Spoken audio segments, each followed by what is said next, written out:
আসসালামু আলাইকুম সবাইকে। আমার চ্যানেল রুইনাস ব্লগে আপনাদের সবাইকে স্বাগতম। আজকে আমি আপনাদের সাথে ছোট্ট একটি রান্নার ব্লগ শেয়ার করব। আশা করছি আপনাদের ভালো লাগবে। ভালো লাগলে অবশ্যই ভিডিওটিতে একটি লাইক দিবেন এবং আমার চ্যানেলটি সাবস্ক্রাইব করবেন। দেখতে পাচ্ছেন আমি হাফ কাপ চিনি চুলায় জাল করে ক্যারামেল তৈরি করে নিচ্ছি এবং অন্য চুলায় আমি 1 কেজি পরিমাণ দুধ জাল করে ঘন করে নিচ্ছি। 1 কেজি দুধকে আমি মোটামুটি 700 গ্রামের মতো করে নিচ্ছি। আমার ক্যারামেলটা খুব সুন্দর একটা কালার চলে এসেছে। এখন আমি এই ক্যারামেলে কয়েক চামচ গরম দুধ দিয়ে ক্যারামেলটা একটু পাতলা করে নিচ্ছি, যাতে দুধের সাথে খুব সুন্দর করে মিশে যায়। ক্যারামেলটা খুব সুন্দর করে দুধের সাথে মিশে গিয়েছে। এখন এটা দুধের সাথে মিক্স করে ফেলবো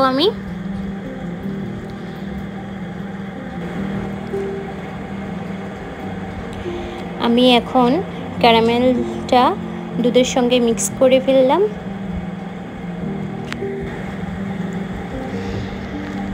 দুধটা এরপর আমি 2-3 মিনিট জাল করে একটু সুন্দর কালার করে নিচ্ছি।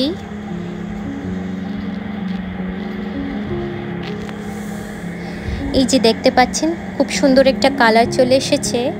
এখন আমি দুধটাকে একটু নামিয়ে নাড়াচাড়া করে ঠান্ডা করে নিচ্ছি। 2-4 মিনিট এভাবে চামচ দিয়ে নাড়ালে সাথে সাথে ঠান্ডা হয়ে যাবে। দুধটা এই পরিমাণ ঠান্ডা হবে যেন একটা আঙ্গুল চুবালে ওই আঙ্গুলটা তাপ সহ্য করতে পারে।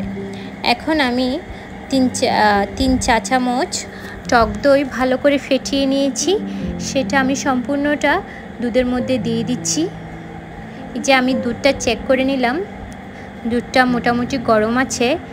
এখন আমি টক দইটা দুধের সঙ্গে খুব ভালোভাবে মিক্স করে ফেলব। দুধের সঙ্গে টক দইটা খুব ভালোভাবে মিক্স করে ফেলতে হবে। টক দই যেন দুধের উপর না বসে, দুধ এবং টক দই খুব ভালোভাবে মিশিয়ে ফেলতে হবে। আমি একটা হ্যান্ড উইক্সের সাহায্যে এই কাজটি করলাম। টক দইটা দুধের সাথে খুব ভালোভাবে মিক্স হয়ে গিয়েছে। এখন এটা আমি একটি হট বক্সে আজকে দইটি বসাবো। সেখানে সম্পূর্ণটা ঢেলে 7-8 ঘন্টার জন্য দইটা একটা গরম জায়গায় রেখে দিব এবং কালকে আশা করি বসে যাবে।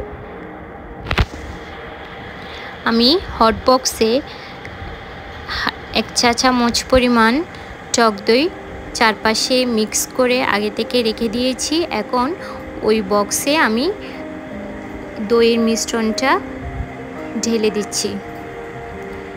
এখন ঢাকনা দিয়ে দইয়ের মিশ্রণটা আমি রেখে দিব 8-9 ঘন্টার জন্য। রেখে দিলাম। এখন ফিরে আসছি 8-9 ঘন্টা পর, দেখি দইটা বসেছে কিনা। এই যে দেখতে পাচ্ছেন আমার দইটা খুব সুন্দর করে সেট হয়ে গিয়েছে। এখন আমি আপনাদেরকে একটু কেটে দেখাচ্ছি। আমার ভিডিওটি কেমন লাগলো অবশ্যই জানাবেন এবং একটি লাইক দিয়ে পাশে থাকবেন।